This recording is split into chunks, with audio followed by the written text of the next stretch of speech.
JavaScript is the only client-side web programming language that is available on all web browsers. Today we'll dive into its history, what it's used for, and why it's important.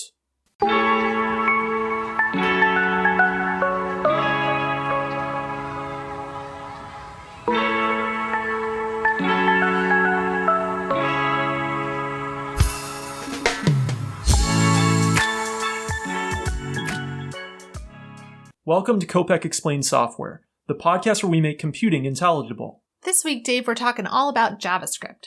Let's start with, what is JavaScript? JavaScript is a programming language, of course. I think most people know that. But it's a very special programming language because it's the only programming language that's available in all web browsers.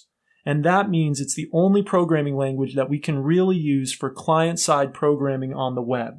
That means parts of web pages that are interactive and made interactive through the web browser on the client's machine.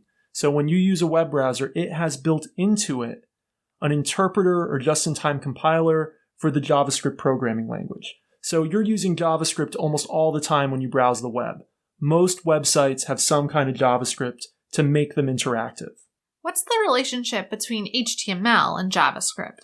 In our last episode, we dived into HTML and CSS. I'll put a link to it in the show notes. And we also talked about the web more generally, including the HTTP protocol, web browsers, web servers, on a previous episode called How Does the Web Work? That I'll also link to in the show notes. JavaScript works together with HTML and CSS. HTML provides the structure and content of a web page.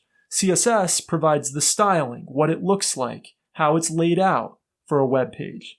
JavaScript provides logic. It provides interactivity. It means that when you click a button, something can actually happen. It does actual calculations. It can do actual calculations. And it can use those calculations to give you a more interactive experience. So JavaScript is the only real programming language out of the three. HTML is a markup language. CSS is a styling language. JavaScript is a true programming language. And we'll talk later in the episode about all the other places that it's used outside of web pages. But what really makes it special is the fact that it can be used in web browsers. There's no other programming language that works in all web browsers. But JavaScript should not be confused with Java. That's right, and we did a previous episode on Java that I'll also link to in the show notes. JavaScript and Java are completely different languages. It's a common misconception of people who aren't programmers that they're the same thing, but they're actually very, very different. JavaScript is a more lightweight and, like it sounds, more scripting language-like language, whereas Java is a more heavyweight language that really enforces a lot more structure. Java is an object-oriented language that was created in 1995. JavaScript happens to also be an object-oriented language that was created in 1995. They both happen to be inspired by the C language family in terms of their syntax. So from a 30,000-foot view, it looks like there's quite a bit of similarity. But actually, they're quite different. If you took a JavaScript program and you then tried to translate it into Java, you'd definitely be able to, but it wouldn't be a one-to-one translation generally. So JavaScript is only called JavaScript for marketing reasons, believe it or not. They were both coming out in 1995, and there was a lot of excitement around Java. And so when Netscape was coming out with their new language, they actually had an agreement with Sun to include Java and Java applets, and they said, for our new language, what if we made it like the little sibling of Java? So they said, let's just include that name, let's get some of that hype that's around Java, we'll call it JavaScript. So that's really where the connection comes from. Other than that, they're two separate languages that have gone through a separate evolution, and they're used for different purposes today. And if you want to know more about what Java's used for, check out our previous episode. Can you talk us through a little bit of the history of JavaScript? Sure, yeah, I already mentioned it was created in 1995. Now, the interesting thing is it was actually created in just 10 days. Oh, really? Yeah. A dude named Brendan Eich had an assignment to create an interactive programming language for scripting web pages. And he wasn't given a very long deadline on it. And he did it in, yes, just 10 days. That's how the legend goes. And apparently, from what I've read, that is true. However, as you might imagine, that was also problematic. You create something in 10 days, there's bound to be some mistakes. It's bound to not be perfect. And unfortunately, most people agree there are some strangeness, some very you look at it and you say, what? When programming in JavaScript, that comes from this origin story. And that doesn't mean he didn't do a good job. He did the best job he could given the limited time frame. But the problem is with a languages quickly get widely used. And you can't go and undo some of those early mistakes you made because they then get incorporated into a lot of code and you don't want to make people change their code they've already written. So unfortunately, we're stuck with some of the mistakes that were made in the early days of JavaScript. The other thing I'll say about the history is when it first came out, it wasn't yet imagined just how much it could be used for. It was really seen it's going to be used for just a limited range of operations to make some small things on web pages a little bit more interactive. Over time, especially in the early OOs, it evolved to the point where it really could be used for the same things that programming languages are used for in desktop apps in some kind of performant way. So that we could actually then have websites that were as interactive as traditional desktop apps. So JavaScript has really become, you could say, the most important application programming language over time and really has enabled the modern web app through its continual evolution. It's become a lot faster, it's become a lot more featureful, and it's continued to evolve as new standards come out in the same way that HTML and CSS have. So especially in the last few years, there's been a lot of features that have been added to JavaScript. JavaScript isn't just used for the web, though. Can we talk a little bit about its other uses? Yeah, absolutely. That's what's special again about it, though, is that it's the only programming language within every web browser, but it can be used for many other applications. It's sometimes used for the server side. Some people might have heard of the server-side end of the JavaScript ecosystem called Node.js. And so you could actually have, and this goes back to our episode on how the web works, if you don't know these terms, client-side versus server-side. But while JavaScript programs can run within a web browser that's running on the client side on your own PC or your own smartphone, they can also run on the web server. That's the machine that you're connecting to when you request a new web page. So it can actually run on both ends. And because it's the only programming language that runs natively in the browser, it's the only programming language that can run on both ends. Mm-hmm. So some web developers really like that because it means they don't have to change languages from one end to the other. Definitely sounds like an advantage. Yeah, it can be because you can reuse some of the code. You can't reuse all of it because the server side and the client side are quite different, but you can reuse some of it, especially the data modeling code. So this is really nice if you want to just use one language and not have to use JavaScript on the front end, which you're always going to have to do. And by the way, client side is sometimes called front end, and not have to use something like Python or PHP on the back end. That's usually what the web server part refers to as the back end.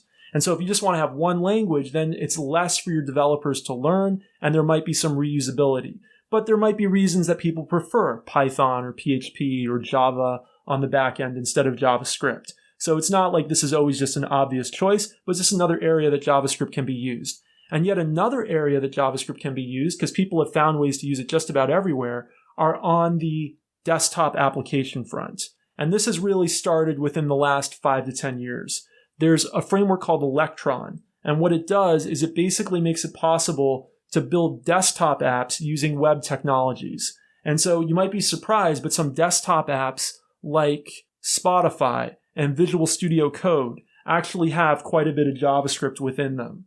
So JavaScript can be used for basically any kind of application development. You can even build mobile apps with JavaScript with certain frameworks.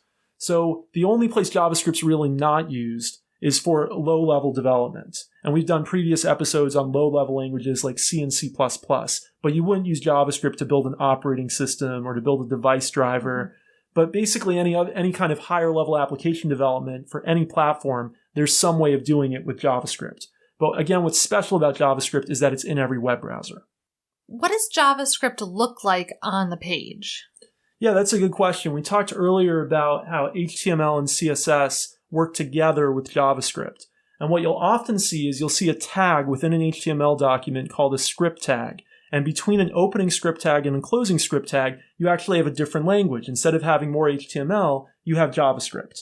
And so you might have JavaScript right there embedded within the HTML, or a script tag can also be used to include an external JavaScript file, typically with a .js extension. So you can have your own file that just has JavaScript in it, and then it can be pulled in by your HTML file.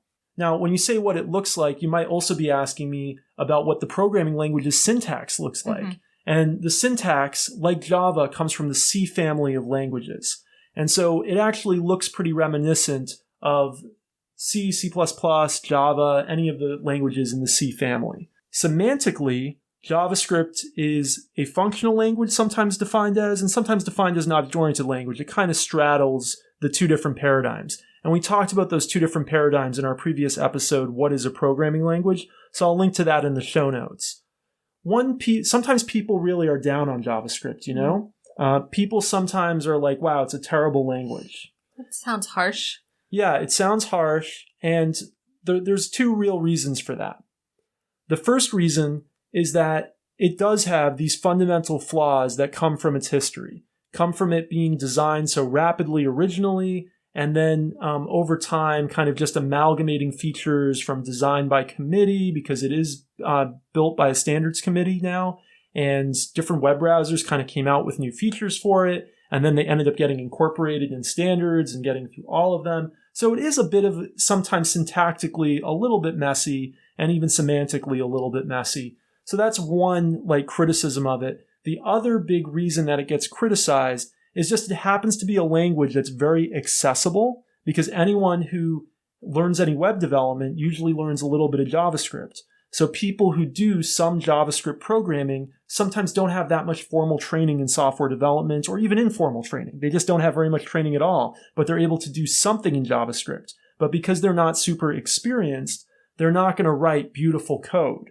And so there's a lot of JavaScript code out there that's not that beautiful. And that's not... Sounds kind of judgy. No, it's judgy, but I mean, it's not criticizing the fact that it's accessible. It's good that it's accessible. It's a lot of people's first programming language. It's criticizing the fact that that's just a law of averages. The more that somebody does something, the more that different people do something, right? Let me give you an example. Not a lot of people actually are authors of full-size books, right? There are a lot, but there's not that many compared to, let's say, the number of people who are authors of letters, right? So if I averaged out all of the full-size books, because that's more of a concentrated, experienced set of writers writing books, the average grammar in a full-size book is going to be better than the average grammar if I took all the letters in the world. Sure. So just because JavaScript is a more accessible programming language that more people use, on average, the code quality is lower. That's not saying that people can't write good code in JavaScript, and that's not saying anything against the people that are just getting started in it. It's just a fact of life that there's more low-quality JavaScript code out there. As a result, it gets this kind of bad reputation. But that doesn't mean that it can't be written in a good way by people who have a little more experience. That is, of course, if you're willing to not criticize it for some of its more fundamental merits. And the last thing I'd say is that there are people who just feel fundamentally there are some issues with the language. Especially the academic community tends to have issues with the JavaScript language. But, oftentimes in the world of computing, what the academic world criticizes is often something that tends to be very popular. And there's a reason for that we don't need to get into today. But the fact of the matter is JavaScript is arguably one of the most important, well, not arguably, it's definitely one of the most important languages in the world. It's not going anywhere. It's not going anywhere. It's one of the most popular languages for sure, just by the fact that it's in every web browser and every web page you have, somebody wrote some JavaScript for it. And it's also so embedded and because there's no alternative, that like you said, 20 years from now, it'll still be around. So even people who don't like JavaScript have to live with it and have to acknowledge that we have to make it as good as we can, given its limitations. Sure. Okay, thanks for listening to us this week. Rebecca, how can people get in touch with us on Twitter? We're at Kopec Explains, KOPECEXPLAINS. Thanks for listening, and we'll see you next week. Bye.